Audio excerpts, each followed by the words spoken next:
Noon all of you.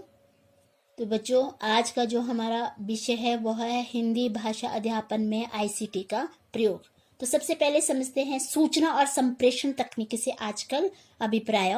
सूचना या आंकड़ों का कंप्यूटर आधारित प्रबंधन। विस्तृत अर्थ में संप्रेषण और सूचना तकनीकियां वे आधार होते हैं जिनकी सहायता से मानव जाति ने दूसरे जानवरों से स्वयं को एक अलग किया है। यानी सूचना और संप्रेषण तकनीकी आईसीटी की कोई परिभाषा स्वीकार नहीं की गई है, क्योंकि इसमें जो प्रयुक्त तकनीकियां आदि दिन प्रतिदिन बदल रही होती है। ये सेम नहीं रहती है, ये क्या होती है, चेंजेस इसमें आते रहते हैं।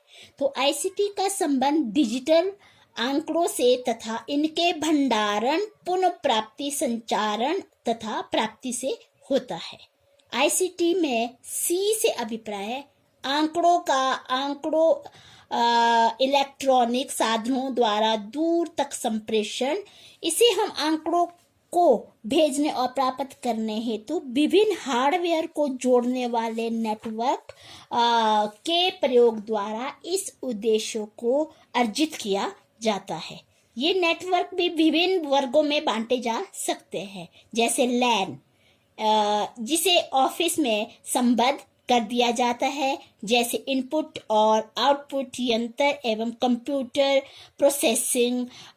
लैन का उद्देश्य होता है कि हार्डवेयर सुविधाओं को आपस में बांटना। टू शेयर जैसे प्रिंटर, स्कैनर, सॉफ्टवेयर, एप्लीकेशन एवं आंकड़े, printer, scanner, software, application and data.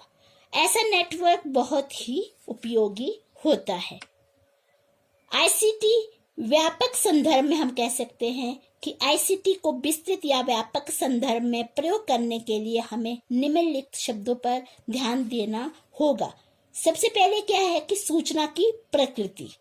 इसमें सूचना का अर्थ एवं मूल्य, सूचना को कैसे नियंत्रित किया जाता है और आईसीटी की सीमा आदि। दूसरा है सूचना का प्रबंधन। इसमें आंकड़ों को कैसे प्राप्त किया जाता है, कैसे सत्यापन और भंडारण यानी वेरिफिकेशन एंड स्टोरेज, सूचना को सुरक्षित रखना आदि इसमें प्रबंध का कार्य होता है। तीसरा है कि सूचना प्रणालियों की व्यूहरचना। इसमें यह विचार किया जाता है कि जो आईसीटी का व्यापार या संगठन में लक्ष्य और उद्देश्यों को हासिल करने के लिए किस प्रकार का प्रयोग किया जाता है। अब आता है शिक्षा में सूचना एवं संप्रेषण की उपयोगिता।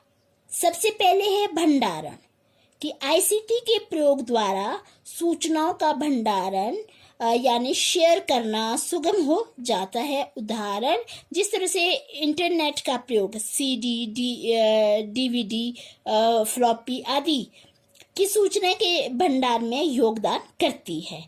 सेकंड है विदेशी भाषाओं का अधिगम, कि विदेशी भाषाओं को सीखने के लिए केवल पुस्तकों पर ही निर्भर नहीं रहा जा सकता।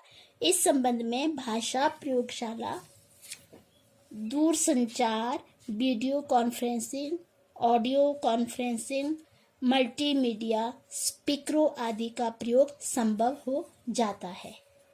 तीसरा है शैक्षिक अनुसंधान, कि आजकल आईसीटी ने अनुसंधान कार्य को अधिक सरल बना दिया है। हर अनुसंधान कार्य में विशेष प्रकार की तथा विभिन्न प्रकार की सूचनाएं तथा आवश्यकताएं विविध होती है।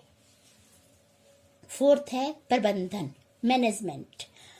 आजकल प्रबंधन नियोजन किसी भी क्षेत्र का हो, आईसीटी के सहयोग के बिना निस्सहाय होता है।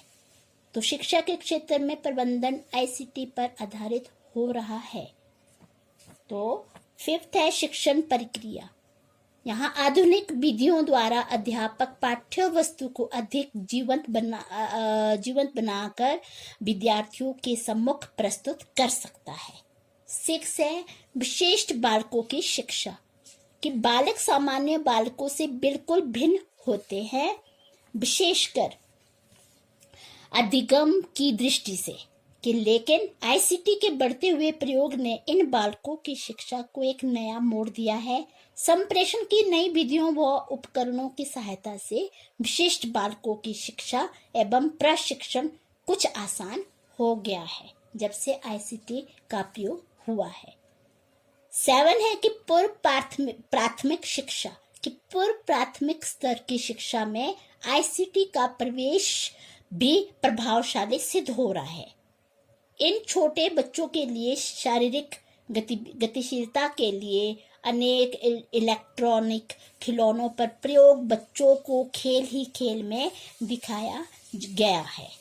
8 है शिक्षा तंत्र में परिवर्तन कि कक्षा का वातावरण अभी रुचिकर और एक तरफा नहीं रह पाया है और इसमें इंटरएक्टिव मॉडल का अधिकतम प्रयोग होता है, अर्थात अध्यापक और विद्यार्थी की अंतःक्रियाएं।